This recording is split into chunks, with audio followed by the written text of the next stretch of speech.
ঠাকুমা, আমরা ভালো খাবার কবে খাবো গো? রোজ রোজ আর ভালো লাগে না এই শাক পাতা জল দিয়ে ফুটিয়ে খেতে। আমরা বড় গরিব রে পূজা, জানিস তো? তুই ছোট আর আমি বুড়ি মানুষ। আমরা কি আর সবার মতন টাকা রোজগার করতে পারি যে ভালো মন্দ খাবো? তুই আর একটু বড় হয়ে যা, তখন তুই আমাদের কিছু একটা ব্যবস্থা করবেন।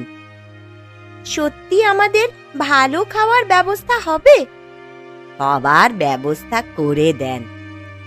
আজ আমার একটু মাছ খেতে ইচ্ছা করছে। তুই কি পাগল হলি রে? ঘরে চাল ডাল সব পুড়িয়েছে, আর তুই কিনা মাছ খাবি বলে বায়না করছিস? ঠিক আছে, আমি বুঝেছি, আমি তোমার কাছে আর কখনো বায়না করব না। তুই বায়না করলেও কি আর মেটানোর ক্ষমতা আমার আছে রে? যদি আমার সেই ক্ষমতা থাকতো তাহলে কি আর তোকে আমি এই রকম আধ পেটা খাইয়ে রেখে দিতাম? আকাশের অবস্থাও ভালো নয় ঠাকুমা। আমাদের যা ঘরের অবস্থা, তাতে বৃষ্টি হলে আমরা বাঁচবো কি করে কে জানে। দেখো, একদিন আমাদের ভালো দিন আসবে, আমাদের সব দুঃখ দূর হয়ে যাবে। তোর কথাই যেন সত্যি হয় রে মা। তুমি স্বামী হয়েছো কি করতে জানি না, কোন দায়িত্বটা পালন করেছো তুমি স্বামী হওয়ার? কেন, রোজ দুবেলা যে তোমাকে পেট ভরে খাওয়াচ্ছে সেটাই বড় কথা নয়? না, সেটাই বড় কথা নয়। শুধু খেতে দিলেই হয় না, মন ভরে খেতে দিতে হয়। আর তোমার এইসব শাক পাতা আর আলু খেয়ে আমার হয় না। আমরা গরিব মানুষ, সেটা তুমি ভুলে গেলে নাকি? কেন, গ্রামে তো আরো গরিব মানুষ আছে। তোমার মতন ভিখিরির জাত কজন আছে শুনি? কি চাও তুমি আমার থেকে? তোমার মতন একটা মেনিমুখ মিনসের কাছ থেকে আর কি চাওয়ার আছে আমার? শুধু বলে দিচ্ছি, এইভাবে আমি আর বাঁচতে পারবো না। যেভাবে পারো ভালো কাজবাজ করো, সে লোকের ঘরে চুরি ছিনতাই করো কি করো, আমার জানার কোনো দরকার নেই। শুধু আমার ভালো থাকা আর খাওয়া চাই। তুমি একটু বুঝে দেখো আমি কোথায় থাকি, আমি কি করব? কিভাবে আনবে সেটা তুমি জানো। এখন এখান থেকে দূর হয়ে যাও তো তুমি। তুমি একটু কিন্তু ভেবেচিন্তে দেখলে পারতে। বেশি বকো না, বের হতে বলেছি যখন, বের হয়ে যাও এখান থেকে। ঠিক আছে, আমি যাচ্ছি, তবে কি করতে পারবো ঠিক নেই। যদি আনতেই না পারো তাহলে এই ঘরের দরজা আর মারাবে না তুমি, কথাটা যেন মনে থাকে।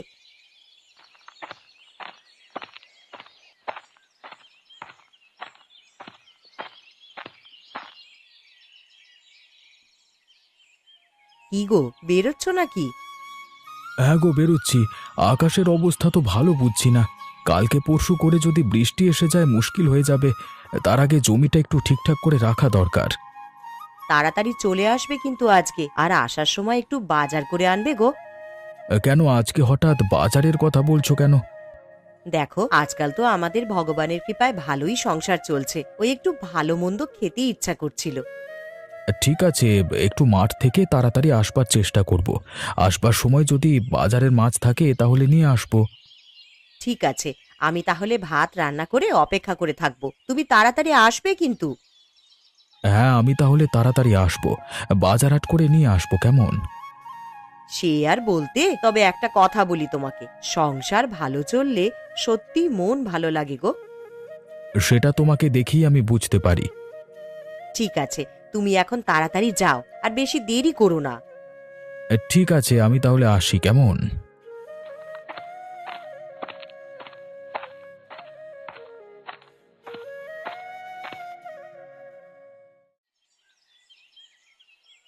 ঠাকুমা, কি ভাবছো গো তুমি? ভাবছি, এইভাবে চললে আমাদেরকে এবার থেকে যে উপোস করে থাকতে হবে, জল খাওয়া ছাড়া আর কোনো উপায় থাকবে না আমাদের। এছাড়া আর কি উপায় আছে বলো আমাদের কাছে? ভাবছি অবিনাশ বাবুর কাছে গিয়ে কিছু টাকা সাহায্যের জন্য চাইবো। কিন্তু সেই টাকা তো ফেরত দিতে হবে পরে। তা তো দিতে হবেই, কিন্তু অবিনাশ বাবু লোক ভালো, উনি বুঝবেন, আর পরের কথা পরে ভাবা যাবে। নিশ্চয়ই কোনো একটা উপায় হয়ে যাবে ততদিনে।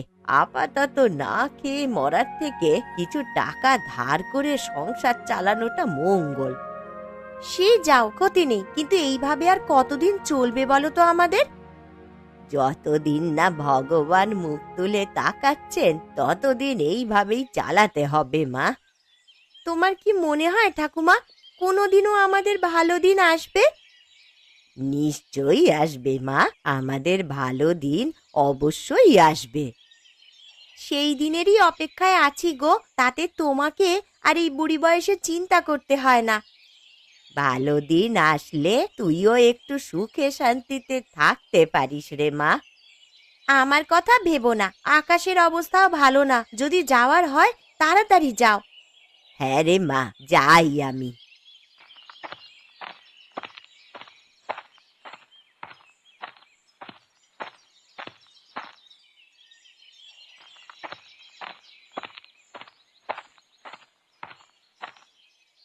আরে বুড়ি, এই ভর দুপুর বেলায় এত হন্তদন্ত হয়ে কোথায় যাচ্ছ?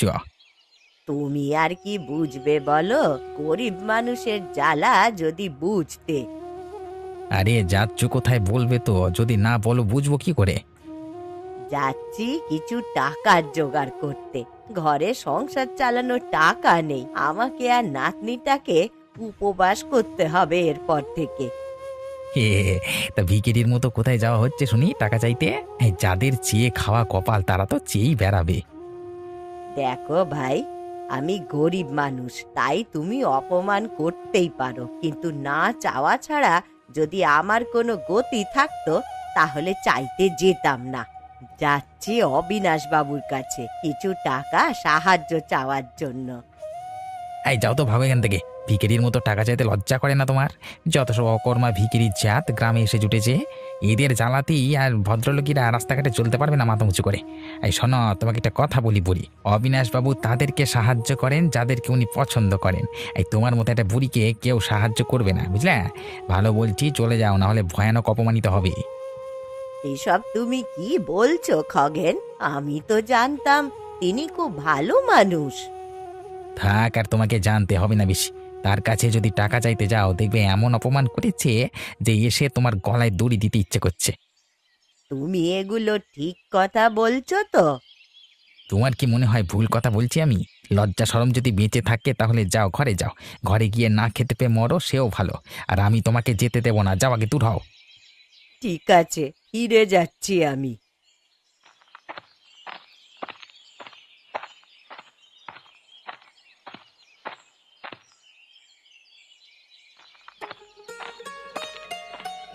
কি রে পূজা, কি করছিস রে এখন? নীলিমা কাকিমা, এসো। না থাক রে, আমি বসতে আসিনি, বলি তোর বুড়ি ঠাকুরমা কোথায় গেছে রে? তা তো ঠিক জানি না, তবে বলে গেল কিছু টাকার জোগাড় করতে যাচ্ছি। আসলে আমাদের সংসার চালানোর টাকা নেই তো। হ্যাঁ সত্যি বাবা, তোরা বড্ড গরিব, এইরকম গরিব লোক আমি দেখিনি এর আগে। এখনকার দিনে এইরকম মানুষও আছে যারা ঘরে না খেতে পেয়ে লোকের কাছে টাকা ধার করতে যায়। তোদের তো দেখছি বাবা অভাব যেন ঘোচেই না। আমরা গরিব, তার জন্য আর আমরা কি করতে পারি বলো? খেটে খেতে হয়, বুঝলি তো? আমাদের খাটার মতন তো কেউ নেই। আমি খুব ছোট আর ঠাকুমা খুব বুড়ি। শোন, পৃথিবীর সব ভিখিরির জাতেরাই না এই রকমই কথাবার্তা বলে। আসলে যাদের ভিক্ষা করে পেট ভরানোর ধান্দা, তারা কি আর আমাদের মতন কাজবাজ করে খাবে রে? তোদের মতন এর ওর দরজায় গিয়ে হাত পেতে যা পাবে তাতেই পেট চালাবে। আসলে তোদের মতন লোকের লজ্জা শরম বলে কিচ্ছু নেই। ছোট লোকের জাত কিনা তোরা? এমন করে আমাকে অপমান করছো কেন গো তুমি? আমার কি কষ্ট হয় না? তোদের মতন মেয়েদের কষ্ট থাকতে নেই রে। তোদের ভবিষ্যৎ আমার জানা আছে। কদিন পরেই তো শুরু করবি ছোট জাতের কাজ কারবার। এমন করছিস যেন ধোয়া তুলসী পাতা। যত সব ছোট লোকের নাটক। যাই, আমার ঘরে অনেক কাজ আছে। তোরা নাতনি ঠাকুমা মিলে বরং নতুন নতুন বুদ্ধি বার কর, কি করে লোকের মন ভুলিয়ে টাকা রোজগার করতে পারিস।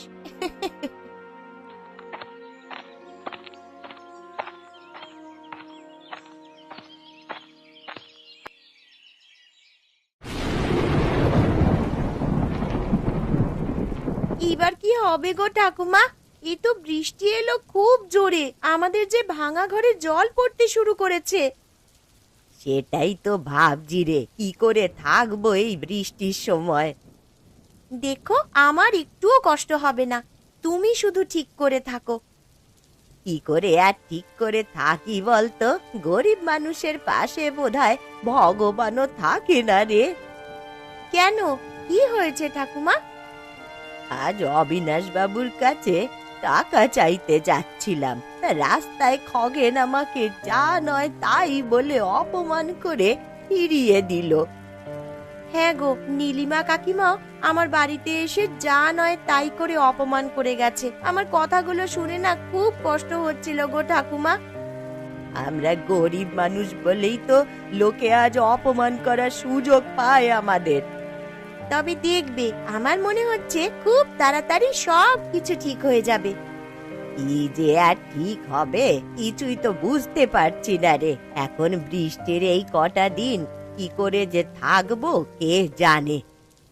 দেখো না, আমার মনে হচ্ছে 1-2 দিনের বেশি বৃষ্টি হবে না, কয়েকটা দিনের ব্যাপার, তো ঠিক কেটে যাবে। তুই কিভাবে যে এত সাহস ধরিস আমি জানি না বাবা। কি করব বলো ঠাকুমা, তুমি এতটা বুড়ি বয়সে যদি সংসার চালানোর জন্য এত দৌড়দৌড়ি করতে পারো, তাহলে আমি একটু সাহস করে থাকতে পারি না বলো? তোর মতন মেয়ে যেন ভগবান লোকের ঘরে ঘরে দেয় রে মা। তুমি অত চিন্তা করো না তো, দেখো সব ঠিক হয়ে যাবে।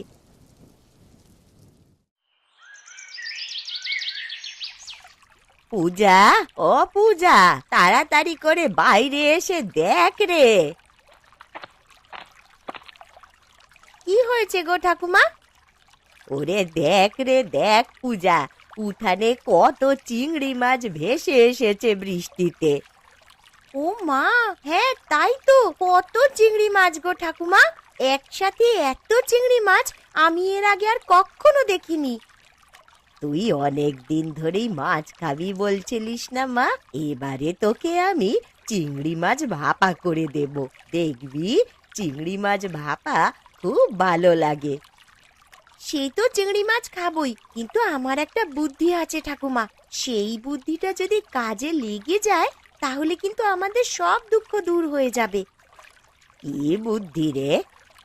এই চিংড়ি মাছগুলোকে ধরে নিয়ে গিয়ে আমরা বাজারে বিক্রি করব, তাহলে আর আমাদের কারোর কাছ থেকে টাকা চাইতে হবে না। হ্যাঁ, এইটা তো তুই একদমই ঠিক বলেছিস রে। যাদের কেউ সাহায্য করে না, তাদের ঠিকই ভগবান সাহায্য করেন, দেখিস তো? আমি বলেছিলাম না আমাদের সব কিছু ঠিক হয়ে যাবে? দেখো, তুমি বেকার বেকার চিন্তা করছিলে। হ্যাঁ রে, তোর কথাই ঠিক হয়েছে। দেখবি এই টাটকা চিংড়ি সবাই পছন্দ করবে। চলো তাহলে তাই করা যাক।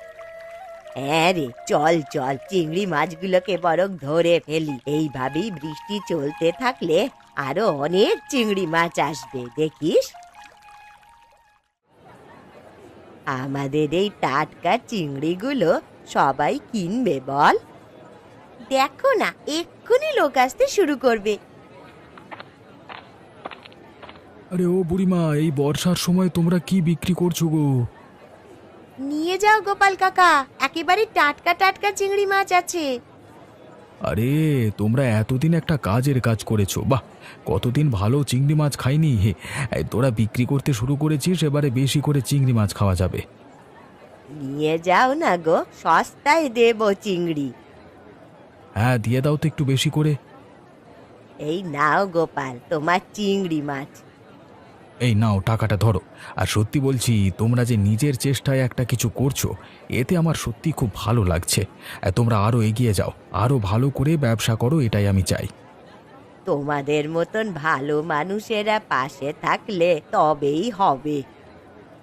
তুমি ভেবো না বুড়িমা, আমি তোমাদের থেকে এবারে জিনিসপত্র নিয়ে যাব।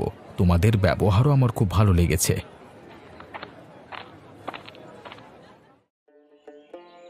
আজকে কার থেকে এমন সুন্দর চিংড়ি মাছ নিয়ে এসছিলে গো? ভেবে বলো দেখি কার থেকে নিয়ে এসেছিলাম। আরে সেটাই তো ভেবে পাচ্ছি না। জানো, বাজারে আজকাল নতুন দোকান দিচ্ছে আমাদের বুড়িমা আর ওই ছোট নাতনি পূজা। কি বলছো গো, ওরা দোকান দিয়েছে? হ্যাঁ, ওদের থেকেই তো নিয়ে এলাম।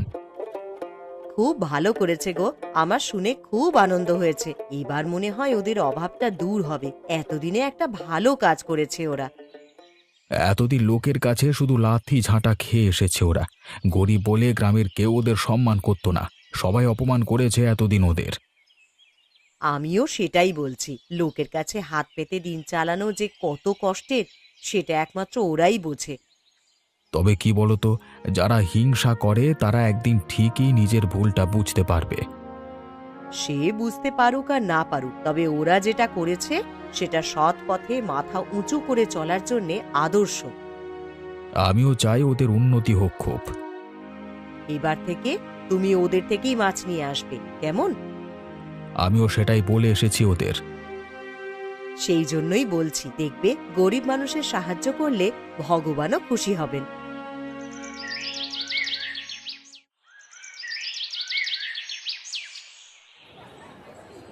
তা তোরা এখানে কি করছিস রে বাজারে?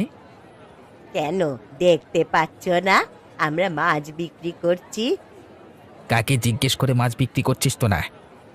কেন, মাছ বিক্রি করার জন্য কাউকে জিজ্ঞেস করতে হবে নাকি? কাউকে জিজ্ঞেস করতে হোক বা না হোক, আমাকে জিজ্ঞেস করে তোরা সব কাজ করবি। কেন খগেন কাকা, তোমার বাবার জায়গা নাকি এটা? দেখাবো দেখবি কার বাবার জায়গা। যখন মানা করেছি তখন আমার কথাই শুনে চলবি তোরা। দেখো বাবা খগেন, আমরা না তোমার টাকায় খেয়েছি না পড়েছি, তাই তোমার থেকে আমরা কোনো কথা জিজ্ঞেস করতে যাব না। বাজার সবার, বাজারে সবাই দোকান দিতে পারে। আর এই চিংড়ি মাছও আমি কারোর জমি থেকে নিয়ে আসিনি, আমার বাড়ির চিংড়ি এইগুলো। ওসব নাটক আমি শুনতে চাই না, যেটা বলেছি সেটা হবে। গায়ের জোর দেখাবে নাকি? দেখো তবে কি করি, এই নাও। শয়তান খগেন, লোকের ভালো কি তোর সহ্য হয় না? কাজটা তুই ভালো করলি না, এর জন্যে তোকে পস্তাতে হবে, দেখিস। যাও না, কোথায় যাবে, কি করবে করে নাও। আমার জেনে রেখো, আমার নাম খগেন। হ্যাঁ, আমার সাথে বেশি চালাকি করতে আসলে তোমাদের মজা টের পাইয়ে দেবো আমি। চললাম। কি হয়েছে কি, তোমরা এরকম ভাবে দৌড়াতে দৌড়াতে কেন এসেছো আমার বাড়িতে? দেখুন বাবু, আমি আপনাকে কতগুলো কথা বলবো, কিছু মনে করতে পারবেন না কিন্তু, এই আমি বলে দিলাম। কি হয়েছে কি বলবে তো আমাকে তুমি? কথাটা হচ্ছে যে আপনি আমাদের গ্রামের মোড়ল। আমি এই বুড়ি মানুষ, আমার নিজের নাতনিকে নিয়ে এতদিন প্রায় না খেতে পেয়ে সংসার চালিয়ে এসেছি। তখন তো গ্রামের কেউ দেখতে যায়নি।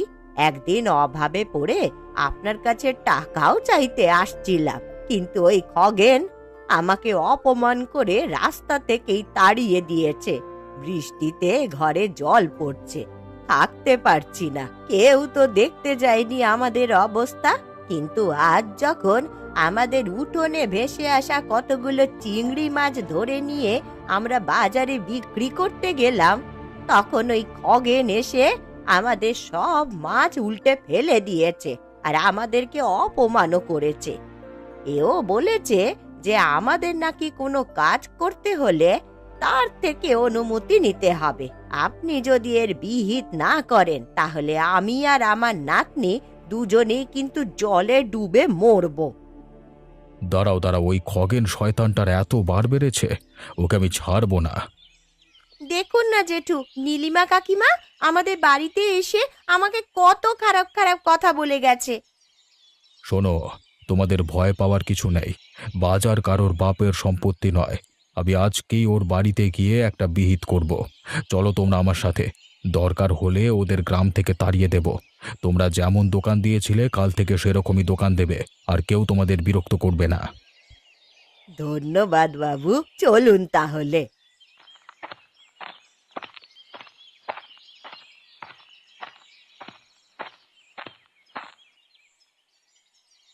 এই খগেনের বাচ্চা, বাইরে বের হ।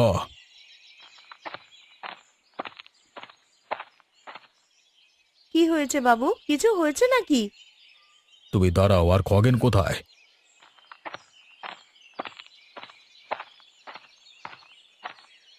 এই তো বাবু, কিছু হয়েছে নাকি?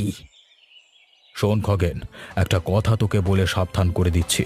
এই বুড়ি আর পূজাকে যদি তোরা আর বিরক্ত করিস, তাহলে তোদের আমি মারতে মারতে গ্রাম থেকে বের করে দেব। কি যাস, এক্ষুনি লোক ডেকে তোদেরকে মারি, তাড়িয়ে দিই তোদের গ্রাম থেকে? লজ্জা করে না তোদের? একটা গরিব মানুষের জিনিসপত্র রাস্তায় ফেলে দিতে, তারা গরিব বলে তাদেরকে অপমান করে আসতে লজ্জা করে না? তোমরা মানুষ নাকি শয়তান? দেখো, এক্ষুনি ভালোই ভালোই ক্ষমা চাও, নাহলে গ্রামের লোকজন ডেকে আমি তোমাদের গ্রাম থেকে বের করে দেব। না না বাবু, এমনটা করবেন না। আমি ক্ষমা চাইছি। আমার সেদিন পূজাকে অপমান করা উচিত হয়নি। ভুল হয়েছে আমার। পূজা, আমাকে তুই ক্ষমা করে দে বোন। বাবু, আপনি আপনি মা বাপ আমাদের, আপনার পায়ে ধরছি আমি। বুড়িমা, ক্ষমা করে দাও না আমাকে। আমি সত্যি বলছি, তোমার মতো অত টাকার চিংড়ি আমি ক্ষতি করে ফেলেছি, সেই টাকা আমি তোমাকে এক্ষুনি দিয়ে দিচ্ছি। আসলে আমি কি নিজে কাজ করি না, ওদের থেকে মানে হিংসে হচ্ছিল তাই, আর সেটা করি, আমি ভুল করেছি, ক্ষমা করে দাও না বুড়িমা। ঠিক আছে বাবু, এইবারের মতো ক্ষমা করে দিন। হ্যাঁ অবিনাশ জেঠু, আমি বইতে পড়েছি সবাইকে একবার ক্ষমা করে দেওয়া দরকার। আপনি ওদেরকে ক্ষমা করে দিন। ঠিক আছে, ওরা বলছে বলি আমি ক্ষমা করে দিচ্ছি। এই মুহূর্তে তোমরা ক্ষতিপূরণ দাও, আর কোনোদিন ওকে বিরক্ত করবে না। না না, আর আমি কোনো দিনও বিরক্ত করব না। আমি কোনো দিন আর বিরক্ত করব না।